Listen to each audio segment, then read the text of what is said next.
कराची के मसरूफ तरीन शॉपिंग मॉल गुल प्लाजा में लगी आग 16 घंटे बाद भी ना बुझाई जा सकी।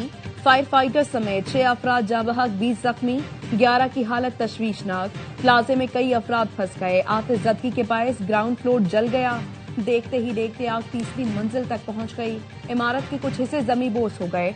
फायर फाइटर्स 20, एक बाउजर, स्नॉर्कल्स 30 तीसरे दर्जे की आग बुझाने में मसरूफ।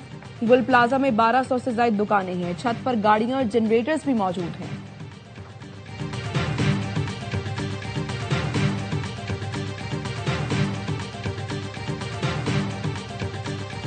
रेस्क्यू ऑपरेशन को अभी भी 2 से 4 घंटे लग सकते हैं कंप्लीटली इसको कंटेन करने में। काफ़ी पुरानी बिल्डिंग है, यहाँ पे फायर फाइटिंग सिस्टम नहीं था और हम कोशिश कर रहे हैं कि इसको जितनी सेफ्टी रखते हुए रेस्क्यू ऑपरेशन को क्विकली वाइंड अप करें।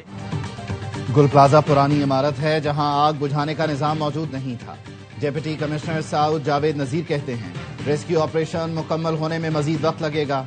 Chief fire officer Humayun Khan कहते हैं इमारत का एक हिस्सा मुनहदम होने के बाद आग की शिद्दत में इजाफा हुआ।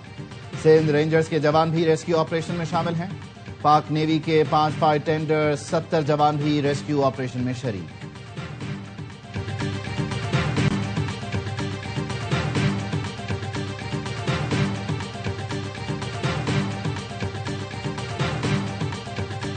लास्ट टाइम उसकी कॉल आई थी 10:30 बजे। बोल रहा है भाई मैं मर जाऊंगा, इधर आग लगी हुई है, मुझे बचा लो। आखिरी फोन भी इसका यही आया 10 बजे के बाद कि मुझे यहाँ से निकालो, दम घुट रहा है मेरा, ये वो इस करके इसका फोन गिर गया नीचे। इसके बाद पता नहीं चला जल गई।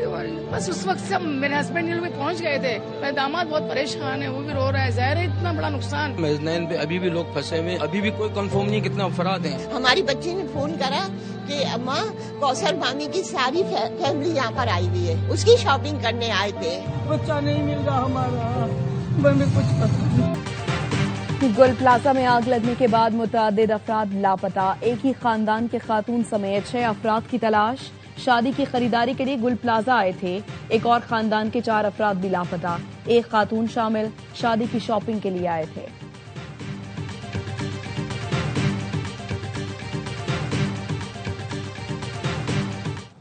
कोई सेटअप नहीं, हर 10 मिनट के बाद इनके पास पानी खत्म हो जाता है।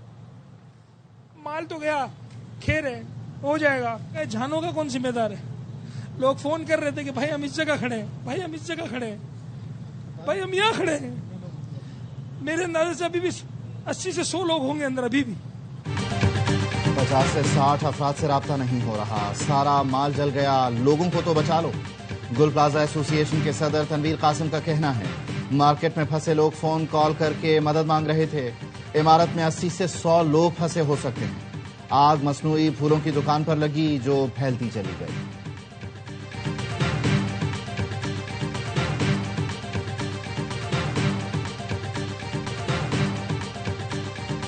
वज़ीर आला सिंध मुराद अली शाह की गुल प्लाजा में आतिश ज़दगी वाक़े की फौरी इंक्वायरी की हिदायत। कमिश्नर कराची को तफसीली रिपोर्ट पेश करने का हुक्म। आतिश ज़दगी से जानी नुकसान पर गहरे दुख का इजहार किया। गफलत के लापरवाही साबित होने पर जिम्मेदारों के खिलाफ कार्रवाई की हिदायत। कहा कराची की कमर्शियल इमारतों में फायर सेफ्टी ऑडिट फौरी कराया जाए।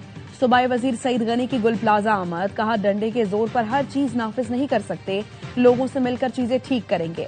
हुकूमत सानहा गुल प्लाजा के मुतासरीन को मुआवजा देगी। मेयर कराची मुर्तजा वहाब का गुल प्लाजा में आतिश ज़दगी के दौरान फायर फाइटर के शहीद होने पर इजहार अफसोस।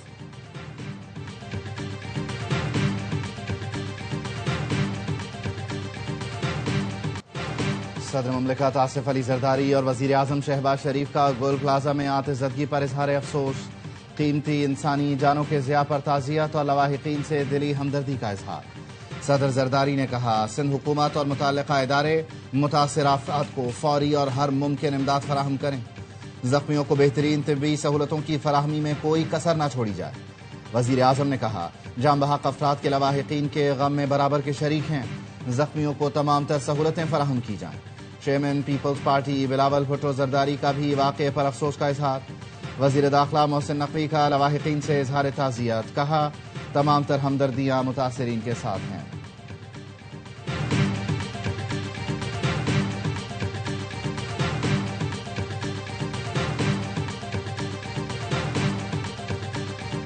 MQM का गुल प्लाजा आतिश ज़दगी में लोगों के जाँ बहक होने पर अफसोस का इजहार। बयान में कहा, गुल प्लाजा में आतिशज़दगी सानहा है, जिम्मेदारान के तयन के लिए तहकीकात की जाएं। शहरियों के जान माल की हिफाजत के लिए फायर सेफ्टी कवानीन पर सख्ती से अमल दरामद होना चाहिए।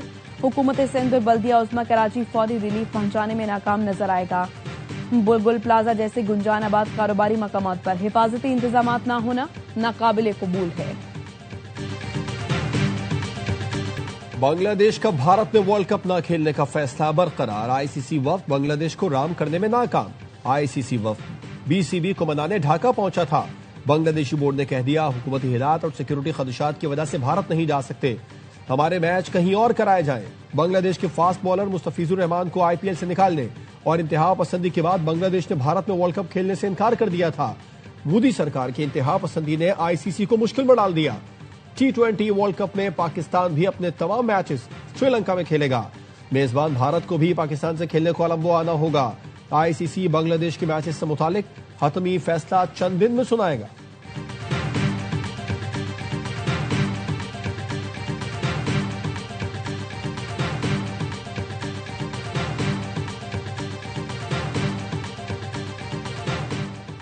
अमरीकी सदर की मिस्र और तुर्किया के सदूर को खत लिखकर गजा अमन बोर्ड में शमूलियत की दावत। तुर्की के इलाकाई किरदार और सदर उर्दवान की सिफारती कोशिशों को सराहते हुए लिखा, तुर्की अमन अमल में कलीदी किरदार अदा कर सकता है। तुर्क हुक्काम का कहना है, सदर उर्दवान खत का जायजा ले रहे हैं।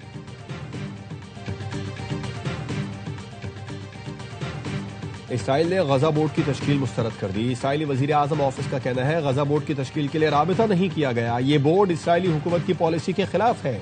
इसराइली वजीर खारजा बोर्ड का मामला अमरीकी हमसब के साथ उठाएंगे।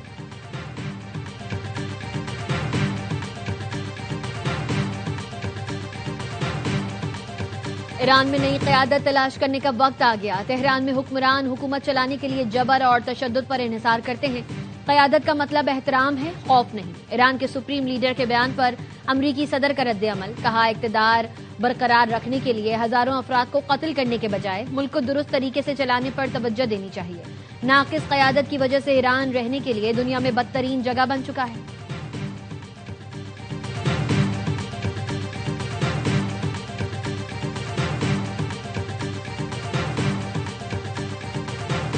अमरीकी सदर का डेनमार्क समेत 8 यूरोपीय मुल्कों पर 10% टैरिफ लगाने का ऐलान।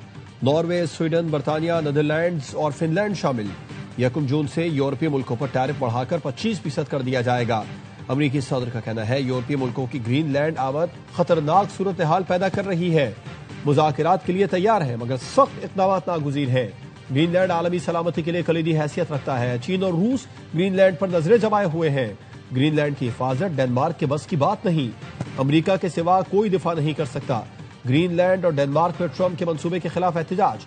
ग्रीनलैंड के वजीर आजम ने भी शिरकत की। ग्रीनलैंड में अमेरिकी कौंसल खाने के सामने भी एहतजाज किया गया।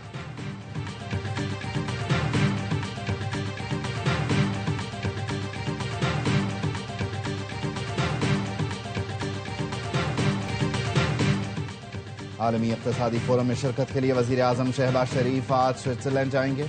फोरम का 56वां इजलास 19 से 23 जनवरी तक होगा। वज़ीर आज़म की फोरम में शिरकत के मौके पर आलमी रहनुमाओं से अहम साइडलाइन मुलाकातें भी मुतवक्किल।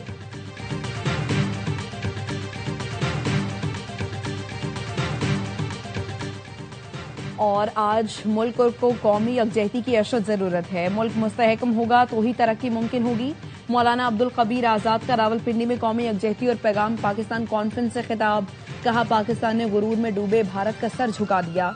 इस्तेहकाम के लिए हमें आपस में इत्तेहाद पैदा करना होगा।